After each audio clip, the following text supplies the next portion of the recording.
மேட்சிங்கான வேஷ்டி சேலை மற்றும் குவாலிட்டியான ஷர்ட்ஸ் அண்ட் ட்ரவுசர்ஸ் அஃபோர்டபிள் பிரைஸ்லயும் வாங்க மதுரை யாஸ்கோவுக்கு வாங்க. இது தமிழ்நாடு முழுவதும் உள்ள அனைத்து முன்னணி கடைகளிலும் கிடைக்கும். நீ 2 மணி நேரம் ஃபுட்டேஜ் இதில் போகிறது, இது வந்து 10 மணி நேரம் எடுத்து 10 எபிசோட விட போகிறோம். ஸோ அதனால் டீட்டெயிலிங் நிறையா இருக்கணும். அதனால் நீ கொஞ்சம் எல்லாரும் சித்தப்பா வாடா வாடா வர முடிஞ்சா வரமாட்டேனா அப்படின்னு நானே நொண்டிட்டு அப்புறம் போயிட்டு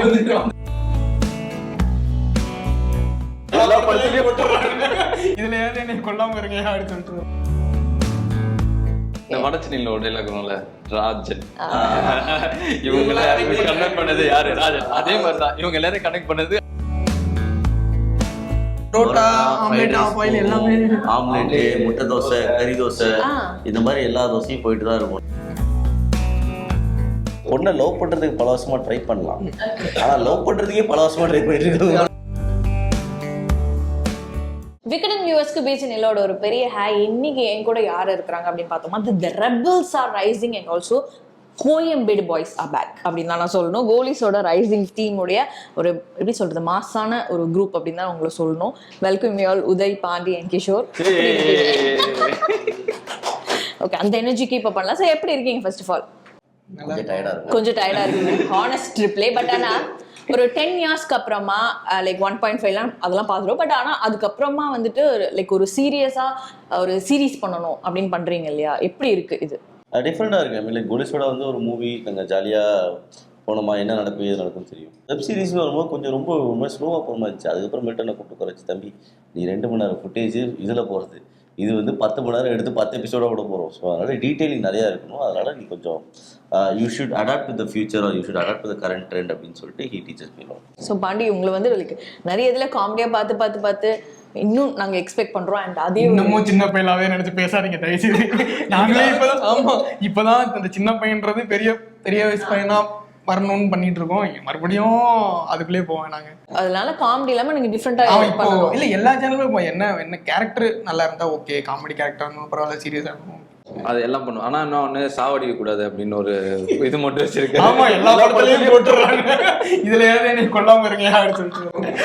ஓகே, ஜோக்ஸ். பட் உதய், நீங்க வந்து ஒரு புது எப்படி சொல்றது, ஒரு ஜெம் ஆன் தி கிரவுண்ட்ன்ற மாதிரி ஆட இருக்கீங்க. ஸோ லைக் உங்களுக்கு இது எப்படி நடந்தது? இது வந்து ஆடிஷன் வச்சுதான் எடுத்தாங்க. என்னன்னா ஷூட் ஒரு பிஃபோர் 5 டேஸ்க்கு முன்னாடி தான் ஸ்ரீதர் அண்ணன் அப்படின்னு சொல்லிட்டு விஜய் மில்டன் கோ டைரக்டர் கால் பண்ணியிருந்தேன், அசிஸ்டன்ட் டைரக்டர் கால் பண்ணியிருந்தேன். ஸோ அப்போ போயிட்டு ஆடிஷன் பார்த்ததுக்கப்புறம் கோலிஸோட ஆஹா இது நம்ம ரொம்ப நாளாவே நினைச்சிட்டு இருந்த படமாச்சே, இது ஒரு வெப் சீரிஸா பண்ண போறாங்க அப்படின்ட்டு. அப்பதான் அந்த ஸ்ரீராம் கேரக்டர் இல்லாம வேற ஒன்று ஆப்ஷன் பார்த்துட்டு இருக்காங்க அப்படின்னாங்க. ஆடிஷன் போயிட்டு பண்ணதுக்கப்புறம் ஐயா வருமா வராதா வெயிட்டிங்ல வேற இருக்கேன், இருக்குமா இருக்காதான்னு ஃபோன் பண்ணிட்டு நைட்டு கூப்பிட்டாங்க. நாளைக்கு காலையில ஒரு காஸ்டியூம்லாம் எடுத்துட்டு வாங்க, ஒரு ஸ்டில் ஷூட் பண்ணோம் அப்படின்னாங்க. போனதுக்கப்புறம் அப்படியே செலக்ட் ஆகி உள்ள வந்ததுக்கப்புறம் ரொம்ப சந்தோஷமாச்சு. வீட்டிலலாம் போய் சொன்னோன்னா எல்லாருமே ரொம்ப ஹாப்பியா இருந்தாங்க. ஸோ எப்பவுமே நம்ம ட்ரீம்னு ஒன்று இருக்கும், அந்த ட்ரீம் நமக்கு நடந்துச்சுன்னா எவ்வளோ சந்தோஷம் இருக்கும், அந்த சந்தோஷம் தான் எனக்கு இப்போ வரைக்கும் இருக்கு. ஓகே, ஸோ லைக் வந்து இது வந்து ஒரு பாய் டு மேன் அப்படிங்கிற ஒரு டிராவல் தான் இல்லையா? ஆக்சுவலா இவங்கெல்லாம் வந்து ஒரு கேங் மாதிரி ஃபார்ம் ஆயிருப்பாங்க. நீங்க நியூ கமரா உள்ள போயிருப்பீங்கல்ல, அவங்க எப்படி வெல்கம் பண்ணாங்க? எதாவது ராகிங் மாதிரி எல்லாம் பண்ணாங்க? ஜோலி முடிஞ்சு 303 அவ்வளவுதான். இல்ல எனக்கு ரொம்ப பர்சனலே ராகிங்லாம் இல்ல. ஸோ ஆல்ரெடி முன்னாடியே தெரியும். முருகேஷ் ஐயா கூட நாங்க ஒரு படம் பண்ணியிருக்கோம். கிஷோர் ப்ரோ கூட வந்து இது ஒரு அவர் படைச்ச ஹீரோ நடிச்ச படத்துல வந்து டப்பிங் பேசியிருக்கேன். ஸோ பாண்டிய ஷோவில் பார்த்துருக்கேன். ஸோ அதனால இவங்க எல்லாருமே நல்லா அங்கங்க தெரியும்னால இதுல எப்படி இருக்குன்னு ஒரு சின்ன பயம் இருந்தது. ஆனா உள்ள போனதுக்கு அப்புறம் அந்த எல்லாத்தையும் உடைச்சிட்டு, நீனும் நம்ம பையன் தான், நீனும் போலீஸோட வயசுல ஒருத்தன் தான், நீனும் ஆட்சி மெஸ்ல ஒருத்தன் தான் அப்படின்னு சொல்லி என்ன கையை கூட்டு போயிட்டாங்க. ஓகே, ஸோ வந்து லைக் கோலிஸோட அப்படிங்கிறத அடக்கி வச்ச கோவத்தை ஒரு லைக் வெடிச்சிட்டு வர மாதிரியான ஒரு விஷயம் தான் இல்லை? ஸோ அப்படி இருக்கும்போது முன்னாடி நம்ம பார்த்ததுக்கும் இப்போ இருக்க லைக் இந்த சீக்வலுக்கும் உண்டான ஒரு விஷயம் எப்படி இருக்கும்? பிகாஸ் ஏன்னா அந்த மார்க்கெட் சீன்ல உள்ள ஃபைட் சீன் வந்து பார்க்கும்போது அது ரியலா காட்டணும், சின்ன பசங்க அடிக்கிறாங்கன்னா அது அந்த ஒரு ரியாலிட்டி நம்ம வந்து கொடுக்கணும் அப்படின்ற ஒரு ஃபீல் இருக்கும் இல்லையா? அண்ட் இப்போ நீங்க வந்து வளர்ந்துட்டீங்க, ஒரு 10 இயர்ஸ் லேட்டர் இதே விஷயம் அதே மார்க்கெட்ல திருப்பி வந்து லைக் ஒரு பார்ட் 2 அப்படின்ற போது இன்னும் ஒரு நம்பகத்தன்மையா இருக்க வேணும், அந்த மாதிரியான ஒரு ஃபைட் சீக்வென்ஸ்லாம் இருக்கணும் அப்படின்னா என்ன மாதிரி ஒர்க் அவுட் ஆயிருக்கு? ஃபைட் சீக்வென்சஸ்லாம் பக்காவா அதே மாதிரி தான் பிளான் பண்ணிட்டாங்க. இன்னும் முன்ன இருக்கிறதோட இப்போ எக்ஸ்ட்ராவா கொஞ்சம் அப்பனா கூட சின்ன பசங்க தான் பார்த்து அடிக்கடாம்பாங்க. இப்போ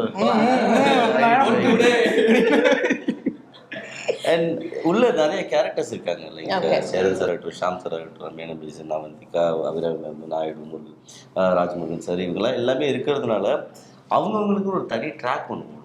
ஸோ அந்த ட்ராக் மூலமாக தீஸ் பாய்ஸ் எப்படி கனெக்ட் ஆகுறாங்க, எப்படி அது ஒருத்தவங்களுக்கும் எப்படி அந்த கோலி சோடான்ற ஒரு விஷயம் போய் உட்காருது.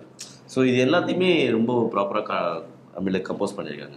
இந்த வடச்சென்னையில் ஒரு டைலாக் இருக்கும்ல, ராஜன் இவங்களை கனெக்ட் பண்ணது யாரு? ராஜன். அதே மாதிரி தான் இவங்க எல்லாரும் கனெக்ட் பண்ணது ஆச்சி மிஸ் பாய்ஸ் அப்படின்னு தான் இருக்கும். ஓகே, ஆக்சுவலா அகைன் நம்ம பார்க்கும்போது like speaking of the cast, like cast and crew ரொம்ப பெருசு. முன்னாடி வந்து நீங்க பாத்தீங்கன்னா 4 பேரோட ஃபேஸ் இருந்தது. இப்போ ஃபேஸ் வேல்யூஸ் லைக் இன்க்ரீஸ்ட்.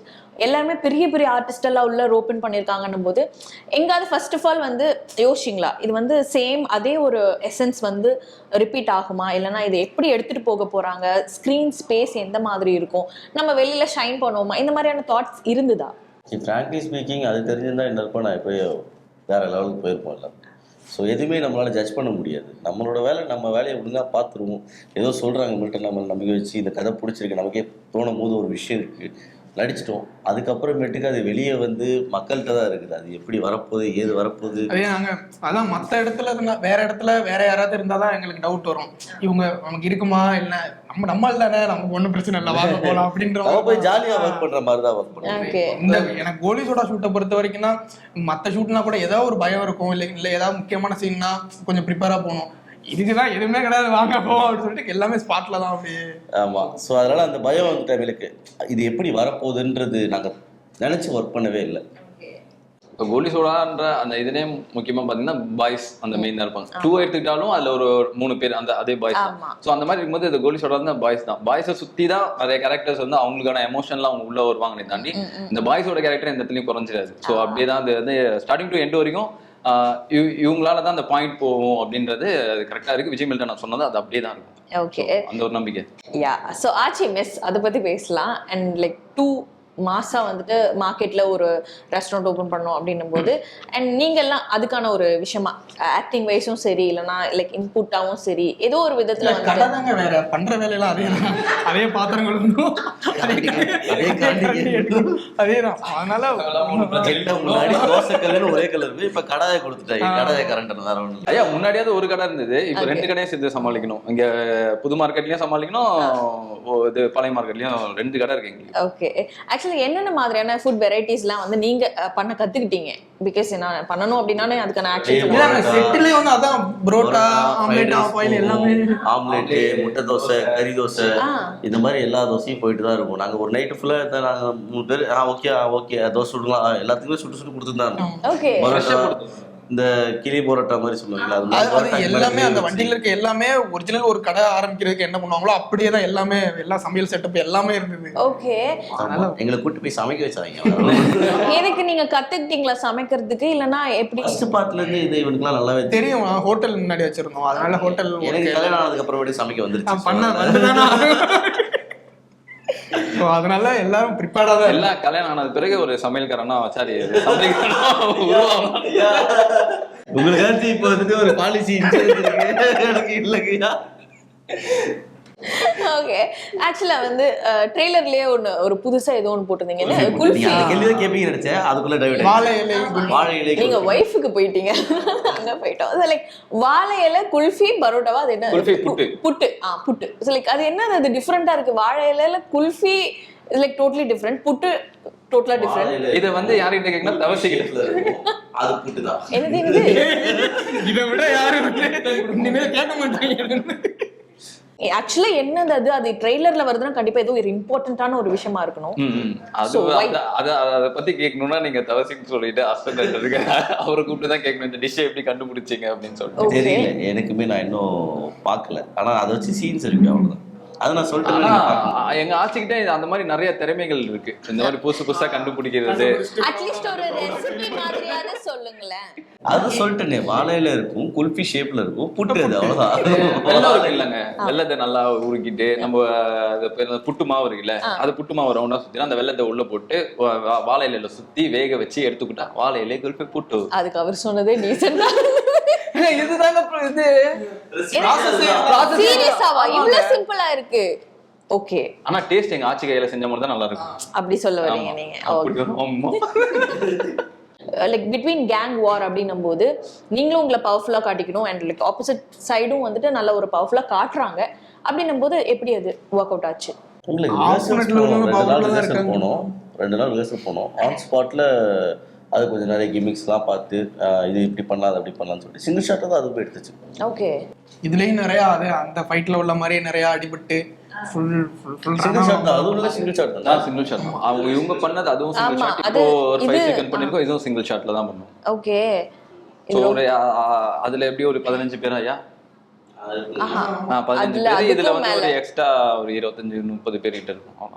ஆக்சுவலா 15 மெம்பர்ஸ் வச்சுட்டே ஒரு சிங்கிள் ஷாட் பண்றது கஷ்டம். யாரும் எந்த ஆங்கிளையும் கிராஸ் ஆகக்கூடாது. அண்ட் இதுல நீங்க வந்து லைக் 30+ சொல்றீங்க.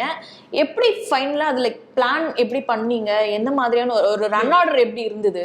இப்படி அடி வாங்கணும்னு தாங்க கேட்போம். 15-30 பேர்னா எவன் யார் 2வது உள்ள அடிச்சானா 4வது உள்ள அடிச்சானே தெரியாது. செட்ல எதை வச்சு அடிச்சாங்க, அப்ப செகண்ட் செட்ல அடுத்த மாத்துங்க, ஓகே 3வது செட்ல இவன் அடிச்சுக்கலாம், ஓகே அதனால தூக்கிட்டு 4வது செட்ல இவன் அடிங்க, இந்த மாதிரி தான் போயிட்டு இருந்துச்சு. ஸோ கேமரா இவரு பாண்டியா வந்தாருன்னா அடுத்தது வந்து கிஷோர் அதுவும் போயிடும். பின்னாடி நாங்க அதுக்குள்ள வந்து யாராவது வரணுமோ அவங்க கிட்ட அடி வாங்கணும். இப்படிதான் இது பண்ணிட்டு இருந்தோம். ஓகே, ஆக்சுவலா நீங்க சொன்னீங்க சின்ன பசங்களா இருக்கும்போது கூட அடிக்கும் போது பார்த்து இது பண்ணணும். நாங்க இப்போ போட்டு செம்மையா அடிச்சிருப்பாங்கன்னு எப்போ அடி வாங்குனீங்க? லைக் அடி வாங்கினா ரிஹர்சல் வாங்கிட்டோம்.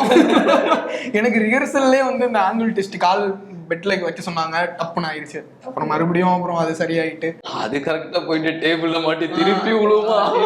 சிங்கிள் ஷாட் முடிச்சுட்டு எல்லாருமே வந்து ரெண்டா நின்று அந்த பசங்க வந்து ஒரு இடத்துல நிக்கணும், பொசிஷன் கொடுத்துட்டாங்க. எல்லாரும் சித்தப்பா வாடா வாடா, வர முடிஞ்சா வர மாட்டேனா அப்படின்னு நானே நொண்டிட்டு அப்புறம் போயிட்டு வந்துட்டு இருக்காரு. அதெல்லாம் அது லைவ்லயே கடைசியில பாக்கும்போது லைவ் ஆயிடுச்சு.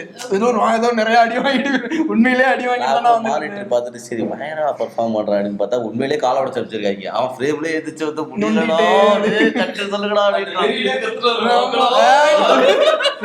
அன்னைக்கெல்லாம் சிரிப்புனா ஆயிடுச்சு. ஓகே. ஸோ அகெயின் வந்துட்டு ரொமான்ஸ் அது பக்கம் வரலாம். ஹீரோயின் இருக்கிறாங்க, ரொமான்ஸ்னோட ஒரு மூஞ்சில ஒரு சிரிப்பு வருது. அபிராமி தான் அவருக்கு குட்டி மணி கொடுத்து தனியா. ஓகே, ஸோ நீங்க சொல்லுங்க எப்படி ஒர்க் அவுட் ஆயிருக்கு ரொமான்ஸ்? பிகாஸ் ஏன்னா அவங்கள பார்க்கும்போது கொஞ்சம் சம் காலேஜ் கோயிங் கேர்ள் மாதிரி பேக்லாம் ஆமா, காலேஜ் மாட்டிட்டு போயிட்டு இருக்கு. அந்த மாதிரி போறாங்க. அவளுக்கு ஒரு பிரீஸியான லவ் எதிர்பார்க்கலாமா? ஃபோன் பண்ணி விட்டுறது யாரு? ஸோ எப்படி வந்திருக்கு அந்த ஒரு லைக் பிரீஸியான லவ்? தனியா லவ் பண்ணா நல்லா நீங்க கேக்குற மாதிரி இதோட ரொமான்டிக்கா அப்படிலாம் சொல்லலாம். ஏன்னா ஒரு பொண்ணை வந்து 2 பேர் கரெக்ட் பண்றோம். அதுல வந்து யாருக்கு செட் ஆகுதோ அவங்க தான் அந்த பொண்ணை வந்து லவ் பண்ணும் அப்படின்ற கான்செப்ட் தான். Okay. அதனால இந்த வார் இன்னும் முடியல, வார் போயிட்டே இருக்கு. இது முடிஞ்சதுக்கு அப்புறம் தான் நீங்க கேக்குற மாதிரி இது புனிதமான காதலா இந்த ரோஜா படத்துல பண்றது அந்த மாதிரிலாம் சொல்லலாம். இவர் சொல்றது பார்த்தா பார்ட் 3ல எனக்கு தனியா கொடுங்க அப்படின்ற மாதிரி இருக்கு. ஐயோ நல்லதுதான் கொடுத்தா. ஓகே, அண்ட் உங்களுக்கு வந்து ஸ்வேதாவோட பேரிங் இருக்கிறா. ஆமா. சோ லைக் அது எப்படி ஒர்க் அவுட் ஆயிருக்கு? Same thing. இந்த ஃபர்ஸ்ட் கூட சொல்லல எப்படி இருந்துச்சோ அது வந்துட்டு ஓகே பிடிச்சிருக்கும் அந்த மாதிரி இருக்கும். இது ஆல்ரெடி எல்லாமே ஃபிக்ஸ்டுற மாதிரி தான் இருக்கும். ஆட்சிக்குமே எல்லாமே தெரியும். ஸோ அது வந்துட்டு நார்மலாக ஜென்ரலாக தான் இருக்கும். இல்ல அப்பவுமே வந்துட்டு நீங்க கொஞ்சம் ஒரு மாதிரி நல்ல லவ்வா இருக்கும். இப்ப பையனா வர பெருசாயிட்டீங்க. அதுதான், அதாவது எப்போதுமே இப்ப ஒரு நான் விஷயம் love பண்ணிடுவாங்க, இப்ப கல்யாணம் பண்றதுக்காக பேசிருக்கேன். ஃபிக்ஸ் ஆகிற வரைக்கும் தான் அந்த எக்ஸைட்மெண்ட் இருக்கும். ஃபிக்ஸ் ஆயிடுச்சு அந்த எக்ஸைட்மெண்ட் போயிடும். ஸோ அந்த எக்ஸைட்மெண்ட் போன மாதிரி தான் இருக்கும். இது வந்து படத்துல இல்ல இது ரியல் லைஃப்ல வந்து சொல்ற மாதிரி ஒரு ஃபீல். ஐ மீன் அந்த சட்டில்னஸ் அப்படியே தான் மெயின்டைன் ஆயிட்டு இருக்கு. இந்த வாட்டி லவ் போர்ஷன்ஸ் ஃபுல்லா கான்சன்ட்ரேஷன் இங்கே போயிடுச்சு. ஸோ சீரிஸ் எல்லாம் ஒரு பக்கம் இருக்கு அப்படின்னா உங்களுடைய பர்சனல் லைஃப்க்கு வருவோம். ஜஸ்ட் சின்ன விஷயங்கள். Like how are you happy? Like எப்படி லைக் புதுசாக கல்யாணம் ஆயிருக்கு இவ்வளோ ஒரு விஷயத்துக்கு அப்புறமா ஹவு ஹாப்பி ஆர் யூ? 2 வருஷம் முடிய போகுது கல்யாணம் ஆகி. ஸோ ஐம் ஆக்சுவலி ஃப்ராங்காக சொல்ல போனால் ஹாப்பி மூமெண்ட்ஸும் இருக்கும், சேட் மூமெண்ட்ஸும் இருக்கும். பட் ஆனால் we are together in everything. அவ்வளோதான். அட மனுஷன் ரொம்ப அப்படியே பிலாசபிக்கல் லெவல்ல வந்துட்டு அழகா சிம்பிளா 4 வார்த்தையில நச்சுன்னு சொன்ன மாதிரி. என்ன சொல்ல முடியும்? உண்மை அதுதான். நான் அப்படியே ஜாலியாக இருக்கின்ற மாதிரி ரீலும் போட முடியாது, சேடாக இருக்க மாதிரி சே அப்படின்னு சொல்லி போஸ்ட்டும் போட முடியாது. எல்லாமே இருக்கதான் செய்யும். அது அவ்வளோதான். ஒரு சின்ன ரிலேஷன்ஷிப் அட்வைஸ் அப்படின்னு நீங்க கொடுக்கணும்னா இந்த 2 இயர்ஸ்ல அப்படின்னா என்ன சொல்றீங்க? சின்ன அட்வைஸ்னா ஐ மீன் லைக் எல்லாருக்குமே நானாக இருக்கணும் ரிலேஷன்ஷிப்பில். என்னை நானாகவே இருக்க விட மாட்டேன்றாங்க. I don't feel my self அப்படின்னு. இட்ஸ் நாட் லைக் இந்த சைடு நீங்களாக இருக்கீங்கன்னா அந்த சைடு அவங்களா இருந்தாங்கன்னா பிரச்சனை போயிட்டு தான் இருக்கும். You need to come to a middle. ஒரு போர்ஷனுக்கு வரணும். அப்போ you need to sit and talk. அவ்வளோ அட கம்யூனிகேஷன் அட் இட்ஸ் பெஸ்ட்னு சொல்றேன். சூப்பர். இவ்வளவு சொல்லும் போது பாண்டியோட ரியாக்ஷன் நான் வரலடா இன்னொரு ரிலேஷன்ஷிப்குள்ள போலியே. சோ எப்ப கல்யாணம் என்ன? இல்லதான் நெக்ஸ்ட் இயர் பண்ணிடுவாங்கன்னு நினைக்கிறேன். காதல் இல்ல அப்படி இல்ல, அது வீட்டுல தான் பொண்ணு அவ்வளவுதான். பார்த்து இப்போ வந்து 2-3 வருஷமா பாண்டிக்கு try பண்ணிட்டு இருக்கேன். உங்களோட தம்ப்லைன்ல வந்து பாண்டிக்கு இன்னும் ஒரு இடத்தில் கல்யாணம் அப்படி போட்டாவது ஏதாவது இல்லை, ஒரு பொண்ணை லவ் பண்ணுறதுக்கு பல வருஷமா ட்ரை பண்ணலாம். ஆனால் லவ் பண்ணுறதுக்கே பல வருஷமா ட்ரை பண்ணிட்டு அதனால இருக்காங்க. வீட்லயே பார்க்க சொல்லிட்டேன். பயமா இருக்கு. இல்ல சீரியஸா நீங்க வந்து லவ் ப்ரப்போஸ் பண்ணி ஏதாவது ஒரு சம்பவம் நடந்திருக்கா? ஐயா, ஒரு நானும் பொண்ணை மட்டும் பார்த்து இல்ல, பிடிச்சிருந்து பட் பண்ணலாமா வேணாமான்னு வெயிட் பண்ணிட்டு இருப்பாங்க. அத பத்தி ஏதாவது? இல்ல அதை பத்தி ஏதாவதுன்னா இன்னும் நான் அதை பக்கத்தே போல. இல்ல அதுதான் லவ்லாம் இருந்தது. இப்போ இந்த சேட்டா அரேஞ்ச் மேரேஜ் ஓகே, வீட்டுல தான் பொண்ணு பார்த்துட்டு இருக்காங்க. ஓகே அவ்வளவுதான். எதுவுமே செட் ஆகல, என்ன விட்டுடுங்க அப்படின்ற லவ் பண்ணி range பார்த்தாரு, வந்து. செட் ஆகல, சரி வீட்ல நீங்க பார்த்ததே எனக்கு கல்யாணம் பண்ணி வச்சிருங்க அப்படின்ட்டாரு. ஓகே சோ உதய் நீங்க சொல்லுங்க, உங்களுடைய லைக் திருமண வாழ்க்கை ரொம்ப சின்ன வயசுல கல்யாணம் பண்ணீங்கல்ல? ரொம்ப சின்ன வயசுல இல்லைங்க, நான் அப்பனா 27ல பண்ணாங்க. 27 அப்ப நான் உங்களை இருங்க அப்படிலாம் கணக்கு பண்ணாதீங்க, இப்ப எனக்கு 33 தான் ஆகுது. 33. ஓகே பட் ஆனா லைக் ஒரு லாங் டேர்ம் லவ் ஸ்டோரி தானே உங்களுக்கு. சோ அது பத்தி ஏன்னா இவ்வளவு வருஷம் லவ் பண்ணி கல்யாணம் பண்ணி அண்ட் இயர்ஸ் ரன் பண்றதெல்லாம் ரொம்ப டஃப்பான ஒரு விஷயம். கண்டிப்பா உங்ககிட்ட இருந்து ஏதாவது வந்து விஷயம் வரணும். என்னங்க விஷயம்? ஒன்றும் இல்லை, 5 இயர்ஸ் லவ் பண்ணோம். ஸோ அதுக்கப்புறம் மேரேஜ் பண்ணி ஒரு 5 இயர்ஸ் வந்து மேரேஜ்க்கு அப்புறம் இப்போ வந்து ஒரு அழகான பாப்பா. ஸோ லைஃப்பில் எதுக்காக நம்ம எந்த நோக்கி ஓடினாலும் நமக்கோட லைஃபோட பார்ட்னர்னு ஒருத்தவங்க இருக்காங்களே, அவங்கள நம்ம சந்தோஷமா வச்சுக்கிட்டா நம்ம வாழ்க்கையில சந்தோஷமா இருப்போன்றது எனக்கு நான் கத்துக்கிட்டது ஒண்ணு. ஆனா அது மாதிரி நான் சந்தோஷமா சாப்பாடு கிடைச்சிருச்சப்ப சாப்பாடு எங்கேயா ஓடுது, சுகி நிறையா ஓடிட்டு இருக்கு வீட்டுல. ஸோ அதுக்காக ட்ரை பண்ணிட்டு இருக்கேன் சந்தோஷமா வச்சுக்கிறதுக்காக. ஸோ என்னன்னா எங்களுக்கு மேரேஜ்க்கு அப்புறம் 5 இயர்ஸ் வந்து இந்த பாப்பா இல்லாத குறை வந்து நிறைய இருந்துட்டே இருந்தது. ஸோ எங்க போனாலும் அந்த இது அப்போ வந்து ரொம்ப டிப்ரெஷன்ல 2 பேருக்குமே சண்டை வரும். ஸோ அந்த மூமெண்ட்லாம் இப்போ கொஞ்சம் குறைஞ்சி பாப்பா வந்ததுக்கு அப்புறம் ஹாப்பியான ஒரு லைஃப் போயிட்டு இருக்கு. டெஃபினெட்லி பியூட்டிஃபுல்லி செட் அப்படின்னு சொல்லலாம். பார்த்து ஏதாவது சொல்றாங்க. ஓகே ஜோக்ஸ் அபார்ட் லைக் ஒரு ஃபுல் ஆன் ரைட் மாதிரி தான் இருக்கு நீங்க சொல்றதெல்லாம் கேட்கும்போது. கோலிஸோட ரைசிங் எப்படி வரப்போகுது அப்படிங்கறத லைக் ஆடியன்ஸ்க்காக நீங்க உங்களுடைய ஒரு டேர்ம்ல சொல்லிட்டேன். கோலிஸோட 10 வருஷத்துக்கு முன்னாடி ஒரு பூம் வந்துச்சு. அதுக்கப்புறம் அதோட கொஞ்சம் கொஞ்சமாக இருந்துச்சு. மறுபடியும் we are rising. அதுதான் அந்த கோலிஸோட ரைசிங். எத்த சொன்னது பாத்தீங்களா? எங்கேயோ ஏதோ ஒரு ரூட் போட்டு யோசிச்சுட்டு வர மாதிரி எங்கேயோ அப்படி பேக்கிங்கா எடுத்துட்டு வர்றாரு மனுஷன்.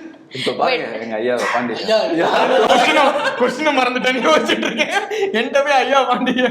ஏன் கோலி சோடாவை மக்கள் வந்து இல்ல அதான் உங்களுக்கு கோலிஸோட ஃபர்ஸ்ட் பார்ட் வந்து உங்களுக்கு எவ்வளோ பிடிச்சது, அதுல என்னென்ன இருந்தது, உங்களுக்கு என்ன பிடிச்சதோ அது எல்லாமே இதுலயும் இருக்கு. அதனால கண்டிப்பா ஃபேமிலியோட எல்லாரும் பாருங்க, பார்த்துட்டு எப்படி இருக்கு என்னன்னு சொல்லுங்க.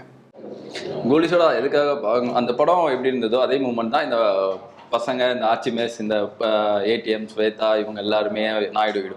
ஸோ இதுல வந்து புதுசாக ஆட் ஆயிருக்க சேரன் சார், சாம் சார், புகழ், அதுக்கப்புறம் இவங்களோட கேரக்டரேஷன்லாம் எப்படி இருக்கும், இவங்க கூட எப்படி சிங்க் ஆக போறாங்கன்றது ஒரு கமர்ஷியல் பேக்டாக இருக்கும். அது நீங்க பாத்தீங்கன்னா ரொம்ப என்டர்டெய்னிங்காக இருக்கும். ஸோ அதனால நீங்க பார்த்து என்ஜாய் பண்ணுவீங்கன்னு நம்புறேன். Wow, thank you so much. Okay, thank you. Team Vigadan wishes you all the very best. கண்டிப்பா இது வந்து ரொம்ப ஒரு ஹிட் ஆகணும், அடுத்தடுத்த லெவல்ல வந்து நீங்க வந்து ரீச் ஆகணும், இன்னும் நிறைய ஹைட்ஸ் போகணும்னு சொல்லிட்டு எங்க டீம் சார்பா நான் வாழ்த்துக்கிறேன். Thank you so much. Thank you Vikram. வேட்டி சேலைய மேட்சிங்லயும் மற்றும் குவாலிட்டியான ஷர்ட்ஸ் அண்ட் ட்ரவுசர்ஸ் அஃபோர்டபிள் பிரைஸ்லயும் வாங்கணுமா? அப்போ மதுரை யாஸ்கோவின் ஷர்ட்ஸ் அண்ட் ட்ரவுசர்ஸ்ல தான் வாங்கணும். இது தமிழ்நாடு முழுவதும் உள்ள அனைத்து முன்னணி கடைகளிலும் கிடைக்கும். உனக்கும் எனக்கும் வேஷ்டியும் சேலையும் இனி என்றும் ஒன்றாய்.